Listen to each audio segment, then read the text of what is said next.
हाँ जी विद्यार्थियों, आज हम पढ़ेंगे पार्ट 2 कक्षा 8वीं का पिंजरे का शेर। पुराने समय की बात है, तब भारत अनेक राज्यों में बटा हुआ था। इन्हीं राज्यों में मगध राज्य सबसे शक्तिशाली समझा जाता था। वहाँ के राजा का नाम महापद्मनंद था। एक दिन राजसभा लगी हुई थी। वातावरण विचित्र था। एक और कुछ व्यक्ति अलग खड़े थे। वे रोम देश के राजदूत थे। सभा भवन के बीचों बीच एक पिंजरा रखा हुआ था, जिसमें किसी धातु का बना हुआ एक शेर बंद था। राज्यसभा में बैठे सभी लोग पिंजरे की ओर देख रहे थे। थोड़ी देर बाद सम्राट महापद्मनंद राज्यसभा में पधारे। उनके आते ही सारी सभा में चुप्पी छा गई। चुप्पी मतलब शांति का माहौल छा गया। मंत्री शक्टार का संकेत पाकर विदेशी दूत ने आगे बढ़कर अपने राजा की ओर से लाए बहुमूल्य उपहार को भेंट किए। बहुमूल्य होता है कीमती उपहार सम्राट को भेंट किए। राजदूत ने कहा, महाराज, हमारे सम्राट ने एक उपहार और भी आपके लिए भेजा है। उसने लोहे के पिंजरे की ओर संकेत मतलब इशारा करते हुए कहा, वह है शेर। हमने इसे शेर को बंदी तो बना लिया है, पर कुछ बंधनों के कारण हम ना पिंजरा खोल सकते हैं, ना ही काट सकते हैं। पिंजरे को खोले या तोड़े बगैर ही पिंजरे को शेर से बाहर निकालना है। ऐसा तो मगध के सम्राट के प्रताप से ही संभव है।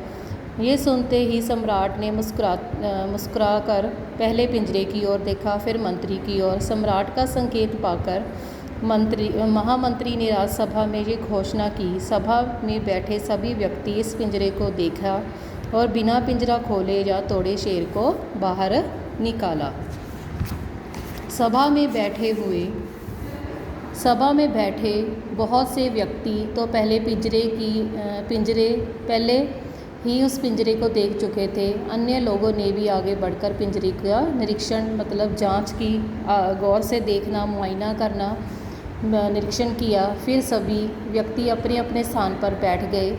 सभा में बहुत देर तक फुसफुसाहट होता बहुत धीमी आवाज़ में बोलना चलती रही, पर कोई भी व्यक्ति इस कार्य मतलब काम के लिए नहीं उठा। शेर को कौन बाहर निकाल सकता है? सहसा सम्राट ने गुस्से में कहा। सभा में फिर कुछ हलचल हुई। सभी लोग एक दूसरे की ओर देख रहे थे। सभी की आंखें लज्जा के कारण झुकी हुई थी। सम्राट फिर गर्ज उठे, मगध की बुद्धि को क्या हो गया है? महापद्म की नंद की राजसभा में क्या ऐसा कोई एक भी ज्ञानी नहीं जो शेर को बाहर निकाल सके? सम्राट की जय हो। सम्राट और राज्यसभा में बैठे सभी व्यक्ति की दृष्टि सम्राट की जय बोलने वाले 15-16 वर्ष के बालक किशोर पर टिक गई। मुझे आज्ञा दीजिए सम्राट, किशोर ने सिर झुकाकर कहा। आज्ञा है, परंतु यदि तुम असफल रहे तो तुम्हें मृत्यु दंड दे दिया जाएगा, सम्राट ने घोषणा की। उस किशोर के चेहरे पर इस कठोर शब्दों का कोई प्रभाव ना हुआ। वह निडर होकर लंबे लंबे डग भरता हुआ पिंजरे के पास गया। कुछ देर सोचने के बाद उसने कहा, पिंजरे को पानी में डुबो दिया जाए। मंत्री के कुछ नौकरों ने को ऐसा करने का आदेश दिया। पिंजरे को पानी में बड़े टब में डुबो दिया गया। किशोर के कहने पर पिंजरे को फिर पानी से बाहर निकाल लिया गया। सभी लोग एकटक उस किशोर की ओर देख रहे थे, किंतु वह किशोर बड़े ध्यान से उस पिंजरे में बंदी शेर को देख रहा था।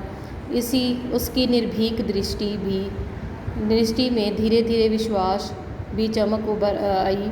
उसे सहसा आज्ञा दी। इस पिंजरे के चारों ओर आग जलाने का प्रबंध किया। किशोर की आज्ञा पाते ही नौकरों ने पिंजरे के चारों ओर आग लगा दी। सभा में सन्नाटा छा गया। सभी की सांसें रुक गई। हर व्यक्ति एकटक पिंजरे की ओर देख रहा था। किशोर भी अपलक होता है बिना पलक झपकाए दृष्टि से उस शेर को घूर रहा था। सहसा उसने देखा कि शेर की मूर्ति के माथे पर धीरे धीरे गीली सी चमक उभरी और देखते ही देखते पिघली हुई चांदी की सी बूंदें धरती पर आ गिरी। किशोर ने मुस्कुराते हुए कहा, वह देखिए मंत्री। महामंत्री ने भी उस ओर ध्यान से देखा। अब उनकी समझ में सब कुछ आ गया। वह समझ गए शेर शीशा धातु का बना हुआ है। शीशा मतलब एक प्रसिद्ध मूल धातु जिसकी चादरें अब गोलियां बनती हैं। धरती पर आ गिरी। किशोर ने मुस्कुराते हुए कहा, वह देखिए महामंत्री। महामंत्री ने भी उस ओर ध्यान से देखा। अब उसकी नज़र में सब कुछ आ गया। वह समझ गए शेर शीशा धातु का बना हुआ है। इसी कारण थोड़ी सी गर्मी से पिघलने लगा। लोहे का पिंजरा ज्यों का त्यों मतलब जैसे का तैसे पड़ा था। देखते ही देखते पिंजरे का शेर पिघलकर धरती पर फैल गया। किशोर ने सम्राट के आगे सिर झुकाकर कहा, महाराज, शेर पिंजरे से बाहर आ गया। सम्राट ने गर्व से दूत की ओर देखते हुए कहा, दूत, अपने राजा से कहना कि हमारे प्रताप के कारण शेर पिघलकर बाहर आ गया। वह शेर केवल पिंजरे का शेर था, पिंजरे के बिना इसका कोई अस्तित्व नहीं। फिर महामंत्री ने आदेश किया, इस किशोर को पुरस्कार दिया जाए। इतना कहकर सम्राट उठकर चले गए। सभा में कोलाहल सा मच गया। कोलाहल मतलब शोर शराबा मच जाना। यही किशोर बड़ा होकर चंद्रगुप्त मौर्य के नाम से प्रसिद्ध हुआ। उसने उत्तरी भारत के सभी छोटे छोटे राज्यों को एक सूत्र में पिरो दिया और एक सुदृढ़ साम्राज्य की नींव